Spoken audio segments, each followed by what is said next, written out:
गुजरात में दूसरे चरण के चुनाव के लिए पीएम मोदी के प्रचार का आज दूसरा दिन 4 जगह जनसभा को करेंगे संबोधित। पीएम मोदी सुबह 12 बजे बनासकांठा के नाथपुरा से करेंगे जनसभा की शुरुआत। दूसरी जनसभा दोपहर 1:30 बजे पाटन के यूनिवर्सिटी ग्राउंड में होगी। पीएम मोदी की तीसरी जनसभा दोपहर 3:45 बजे आनंद के सुजित्रा में होगी। शाम 7 बजे अहमदाबाद के सरसपुर में जनता को करेंगे संबोधित। गृह मंत्री अमित शाह आज फिर दूसरे चरण के चुनावी दंगल में कूदेंगे। महसाना, वडोदरा और अहमदाबाद में करेंगे चुनाव प्रचार। केंद्रीय मंत्री स्मृति ईरानी आज महसाणा में रोड शो करेंगे। बनासकांठा में जनसभा को करेंगे संबोधित। गुजरात के दरियापुर में एआईएमआईएम चीफ असदुद्दीन ओवैसी का विरोधियों पर हमला। कहा कि कांग्रेस हमारे बच्चों का हाथ खाली रखना चाहती है, बीजेपी हाथ मिलाना नहीं चाहती है और केजरीवाल आपके हाथ में झाड़ू देगा। ओवैसी ने बिल्किस बानो के नाम पर किया सरकार पर अटैक। पूछा हमारी बेटी की इज्जत लूटने वालों को किस आधार पर छोड़ा। पीएम मोदी ने नरोदा से गांधीनगर तक सबसे बड़ा रोड शो किया। कार में खड़े होकर जनता का अभिवादन किया। पीएम मोदी के रोड शो के दौरान हुई आतिशबाजी। गुजरात की जनता ने फूलों की बारिश की। पीएम मोदी बिना कुछ खर्च किए अपने किचन से होम बेकरी बिजनेस करके 40,000 रुपए महीना कमा रही हैं।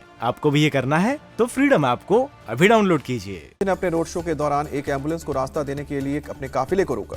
पीएम मोदी ने अहमदाबाद में अपने रोड शो के दौरान सरदार वल्लभ भाई पटेल की प्रतिमा पर पुष्पांजलि अर्पित की। गुजरात के कलोल में पीएम मोदी का कांग्रेस पर जोरदार हमला। कहा कि कांग्रेस में मुझे गाली देने की लगी होड़। पीएम मोदी बोले जितना कीचड़ उछालोगे कमल उतना ज्यादा खिलेगा। खड़गे ने अभी तक माफी नहीं मांगी। गुजरात में पहले फेज में महज 60.2% लोगों ने ही वोट डाले। पोरबंदर में 53% वोटिंग। नर्मदा में 73, तापी में 72 और मोरबी जिले में 67% वोटिंग। नवसारी में 66 और राजकोट में 57% डाले गए वोट। यूपी के सीएम योगी आदित्यनाथ मुरादाबाद और रामपुर में करेंगे चुनाव प्रचार। जनसभा को संबोधित करेंगे। मैनपुरी लोकसभा उपचुनाव के लिए प्रचार करेंगे सीएम योगी। एक हफ्ते में दूसरी बार करेंगे जनसभा। मैनपुरी के कुराली में सपा नेता धर्मेंद्र यादव की पुलिस से भिड़ंत। सपा की गाड़ियों की चेकिंग के दौरान धर्मेंद्र यादव भड़के। पूर्व सपा सांसद धर्मेंद्र यादव ने पुलिस पर लगाया अत्याचार करने का आरोप। कहा डेमोक्रेसी अपने आप को नहीं माफ करेगी। सपा नेता आजम खान के खिलाफ रामपुर में केस। रैली के दौरान बच्चा पैदा करने वाले बयान पर हुआ केस। रामपुर में आजम खान ने योगी सरकार पर लगाया बदले की कार्रवाई का आरोप। कहा उन्हें और उनके लोगों को सिर्फ इस बात की सजा दी जा रही है क्योंकि वो मुसलमान हैं।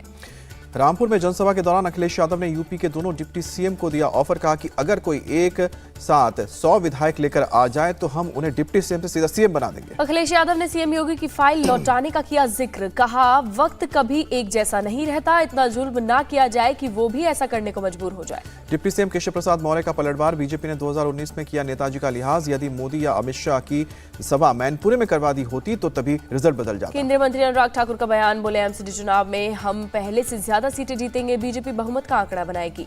उत्तराखंड सीएम पुष्कर सिंह धामी का बयान। पीएम सभी को मकान दे रहे हैं मगर दिल्ली में केजरीवाल ये योजना लागू नहीं कर रहे। दिल्ली के मंत्री सत्येंद्र जैन को लेकर सौंपी गई रिपोर्ट में चौंकाने वाला खुलासा। जेल अधिकारियों के कहने पर मिल रहा था वीआईपी ट्रीटमेंट। सत्येंद्र जैन को लेकर उपराज्यपाल को सौंपी गई जांच कमेटी की रिपोर्ट। जेल के कई नियम तोड़े गए थे। दिल्ली बीजेपी के अध्यक्ष आदेश गुप्ता का हमला। कहा जेल मंत्री होने की वजह से पूरा जेल प्रशासन सत्येंद्र जैन की तीमारदारी में लगा था।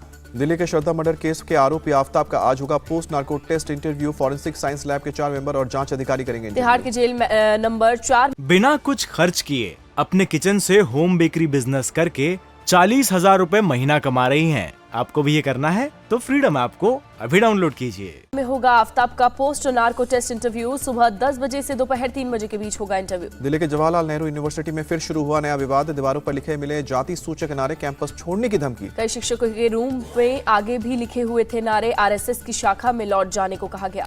अमेरिकी राष्ट्रपति जो बाइडेन ने पुतिन के साथ बातचीत की किसी भी संभावना से इनकार किया। कहा कि पहले रूस यूक्रेन के साथ जंग खत्म करने को तैयार हो। बाइडेन का दावा। पुतिन ने यूक्रेन के साथ जंग पर किया गलत कैलकुलेशन। यूक्रेन को हराने की बात सोचना भी गलत। यूक्रेन के खेरसौं में रूसी शेलिंग की वजह से फिर कटी बिजली। पलायन करने को मजबूर हुए नागरिक। हवाई द्वीप पर दुनिया के सबसे बड़े ज्वालामुखी से लावा का निकलना जारी। मौना लोआ में 39 साल बाद रविवार को हुआ था विस्फोट। अमेरिका के न्यूयॉर्क में एक स्कूल बस के एक मकान में घुसने की खबर। मकान से टकराने के बाद वहां खड़ी गाड़ियों से टकराई। जापान ने स्पेन को 2-1 से दी शिकस्त। स्पेन के साथ वर्ल्ड कप के प्री क्वार्टर फाइनल में बनाई जगह। जर्मनी ने कोस्टा रिका को 4-2 से हराया। प्री क्वार्टर फाइनल की रेस से बाहर हुआ जर्मनी। शाहरुख खान की फिल्म डंकी की सऊदी अरब में शूटिंग पूरी। मेघना गुलजार की फिल्म सैम बहादुर अगले साल 1 दिसंबर को रिलीज होगी। इंडिया टीवी हर वक्त हर जगह डाउनलोड करने के लिए सर्च करें India TV news Google play store या ऐप स्टोर पर।